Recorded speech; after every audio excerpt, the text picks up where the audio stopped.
আদালতে ভৎসনার মুখে রাজ্য সন্দেশখালী থেকে বিজেপি প্রার্থী রেখা পাত্রকে পুনরায় জয় ঘোষণা করা হতে পারে, এমনটাই মনে করা হচ্ছে। আগামী শুনানির দিন ধার্য করা হয়েছে 15ই জানুয়ারি।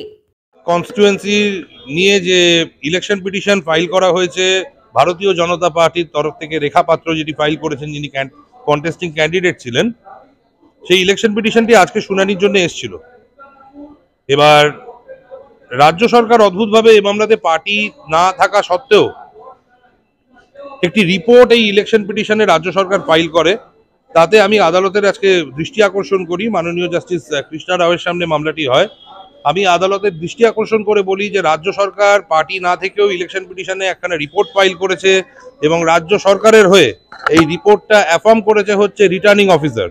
তার মানে খুব ক্লিয়ারলি বোঝা যাচ্ছে হচ্ছে যে রিটার্নিং অফিসার যিনি ছিলেন সে তো নির্বাচন কমিশনের আন্ডারে ছিলেন, তো তার ইম্পার্শিয়ালিটি বলে কিছু নেই, সে নিজেকে রাজ্যের অঙ্গ হিসেবেই কনসিডার করে তাই জন্য এরকম একখানি রিপোর্ট দিয়েছেন।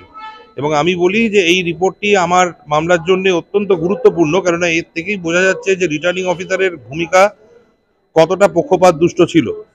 আদালত সেটি শুনে রাজ্যকে মানে ভৎসনা করেন এবং রাজ্যকে জিজ্ঞেস করা হয় যে আপনারা কাদের নির্দেশে এই মামলায় দাঁড়াচ্ছেন, আপনারা তো পার্টি নন। এর উত্তরে রাজ্য কিছু বলতে পারে না, বলে ভুল হয়ে গেছে, মিসকমিউনিকেশন হয়েছে। তো আমি বারবার জিজ্ঞেস করতে থাকি যে কোন পার্টির হয়ে, কার হয়ে দাঁড়াচ্ছে, কেননা পার্টি তো নেই, ইলেকশন পিটিশনে তো এরকম ভাবে হয় না। তো রাজ্য কোনো উত্তর দিতে পারে না। ফাইনালি আদালতের কাছে তারা ক্ষমা চেয়েছে, ক্ষমা চেয়ে তারা ওই অ্যাফিডেভিটটা উইথড্র করেছে। যদিও অ্যাফিডেভিটটা আমরা রেখে দিয়েছি এবং আমি বলেছি হচ্ছে যে রিটার্নিং অফিসারের যখন অলরেডি রেকর্ডে উনি এরকম একটা স্টেটমেন্ট অফ ফ্যাক্ট ইন্ট্রোডিউস করেছে রাজ্যের তরফ থেকে অ্যাফিডেভিট ফাইল করে, ওনার তো উচিত তাহলে এটাতে রিটার্ন স্টেটমেন্ট ফাইল করার। আদালত নির্দেশ দিয়েছে রিটার্নিং অফিসারকে এই মামলাতে এখন রিটার্ন স্টেটমেন্ট ফাইল করতে হবে।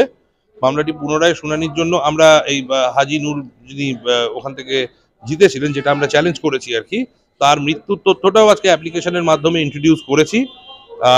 স্যুটটা এবার ইলেকশন পিটিশন যেটা আছে এটা শুনানির জন্য আবার জানুয়ারি মাসে জানুয়ারির ওই মাঝামাঝি আবার রাখা হয়েছে মামলাটি। এবার 15ই জানুয়ারি না, হ্যাঁ, তো শুনানির জন্য ওরকম সময় রাখা হয়েছে। তো মামলা এবার শুনানির অগ্রগতি হবে।